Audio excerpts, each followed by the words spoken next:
a soundless alternate world where time has frozen. Wonderland. Swallowed by an unknown energy, Thomas and Grace wandered into this dimensional dumping ground.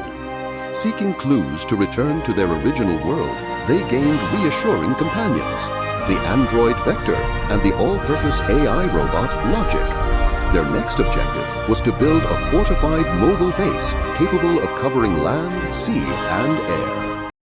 Anticipating the exploration of dimensional holes from the ocean, the new base they set their sights on was a single massive cruiser anchored in a deserted, quiet yacht harbor. Its elegant hull, illuminated by the setting sun, was so beautiful it took their breath away, almost out of place in this world where humanity had vanished. The size of the helipad at the rear was also more than sufficient. The VTOL, vertical takeoff and landing aircraft we rode in, fits perfectly, as if it were made for it. Aerial reconnaissance and maritime movement, a perfect combination. In the hands of the excellent AI robot Logic, moving a massive ship was a simple task. Gliding over the silent sea without a single ripple, the cruiser slowly enters a massive, dimly lit shipbuilding dock to undergo full-scale modifications and maintenance. To build a perfect fortress capable of withstanding the harsh environment of this alternate world and unknown physical phenomena, major modification work began in the dock. Only the sound of steel groaning vainly echoed through the unmanned dock. Without resting, Logic rewrites the electronic equipment in the bridge to Wonderland specifications one after another. While scattering sparks, Earth's old navigation system was dismantled and reassembled into a suite of unknown radars capable of detecting even the slightest energy distortions of the multiverse. However, the most extensive surgery required was the engine room, the heart of the ship. The heavy, massive diesel engines used until now were all removed, and the lingering smell of oil gradually faded away. Logic, who requires neither food nor sleep, simply continues the work silently, but with terrifying precision. A few days later, what was completed was a dreamlike engine room directly connected to an infinite power supply unit emitting a pale, mysterious blue light. A faint driving sound hums pleasantly. With this, they were completely freed from the survival fear of fossil fuel depletion.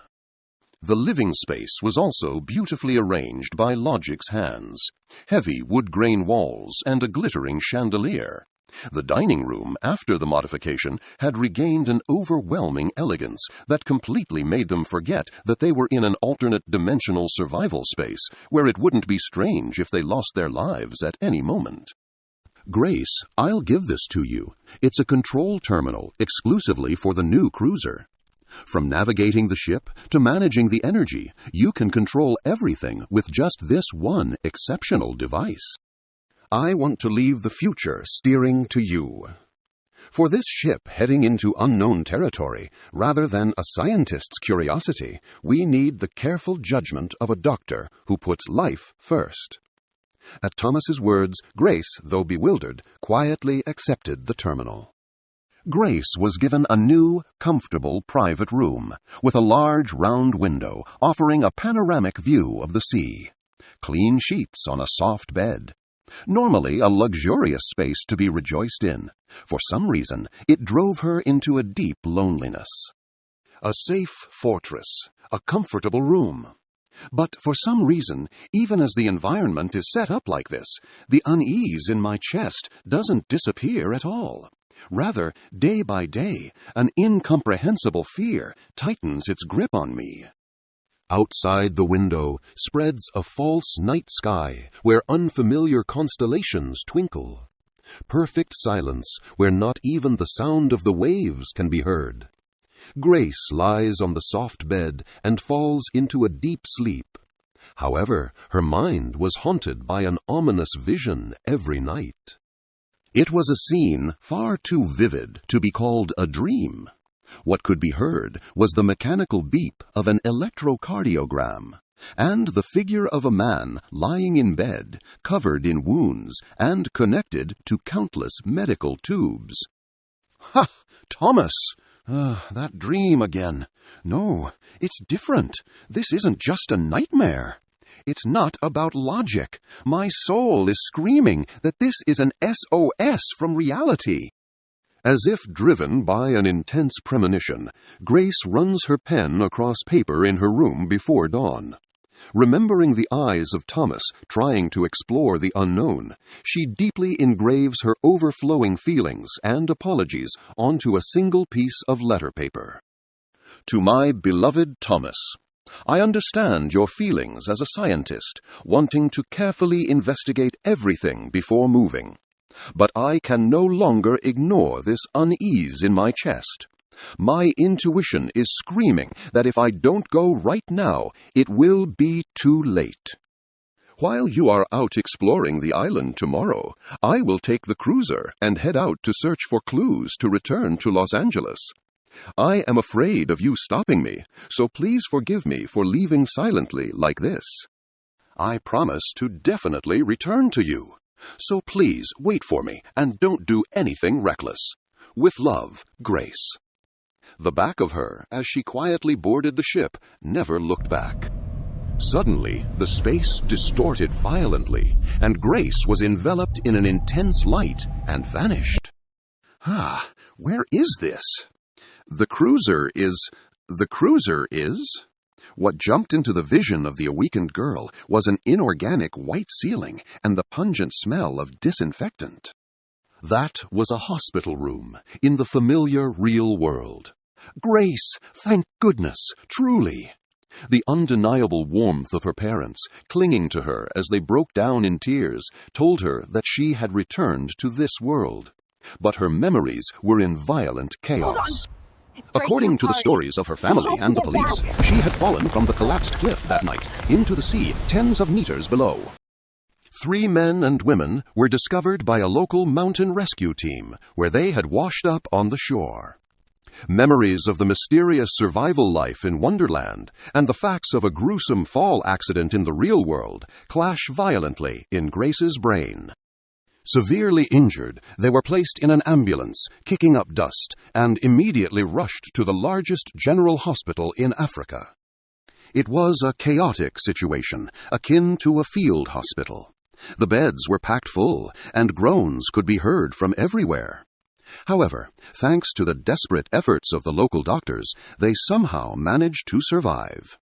Later, through the desperate arrangements of their families in America, a medical charter flight was arranged. Unconscious, they were to be airlifted across the ocean to a hospital in Los Angeles, equipped with more advanced medical facilities. The Hollywood sign bathed in the setting sun. The cityscape of Los Angeles should have been the same as always. But to Grace and the others swaying in the ambulance, this real world felt like nothing more than a bad dream. In contrast to Grace, who miraculously awoke with minor injuries, the damage Thomas sustained from falling off the cliff was absolutely devastating. Lying in bed, connected to countless life support machines, including an artificial respirator, he had not regained consciousness even once since the day of the accident. The scene she saw in her dream was an undeniable reality. I will take charge of Thomas. I will cure him. Slipping her arms into a white coat, she once again began her battle as a doctor. One day, after returning to work, while organizing the mud-covered leather jacket she was wearing at the time of the accident, Grace felt something hard deep inside the pocket. She took it out and gasped. It was the dedicated mobile terminal for the cruiser that Logic had created in that Wonderland. Hey, Thomas, look, this Earth hologram. What happened there was definitely not some illusion our brains showed us. Please, wake up. Come back soon. In the silent hospital room, only a blue light blinked faintly and lonely. Grace had also been put in charge of an unknown Caucasian woman named Amelia, who was another person found collapsed at the same accident scene and was rescued. Beside her bed, her elderly father always stayed by her side with a grief-stricken expression. Just like Thomas, Amelia also showed no signs of waking from her deep coma. Although her vital signs were stable, she maintained an eerie silence, as if only her soul had slipped out of her body. Patients involved in the same accident at exactly the same time, in the exact same place. While taking her pulse, Grace wonders, is her consciousness also wandering somewhere in that endless wonderland, just like Thomas? Doctor, thank you so much for looking after my daughter every day. With all the worries piling up, I'm sorry for my delayed proper introduction. This is who I am. Bowing deeply, Amelia's father held out an old business card.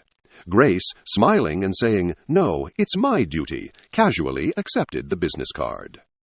Wait, you've got to be kidding me. The name engraved on the thick paper. It was Professor of Physics at Loss University, Vector Condor. It was the exact same name, not a single letter different, of that self-proclaimed former royal bird-type android she met and spent time with in Wonderland. Is there anything you haven't told me about your daughter's accident? Actually, when I was unconscious, I had a mysterious experience, maybe a dream or something. It felt like reality, yet it was a mysterious experience, like a dream. It might be related to your daughter. Will you listen to my story?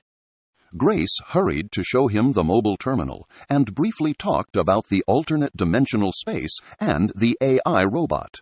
Professor Condor, though surprised upon seeing the mobile terminal, agreed to listen to her story.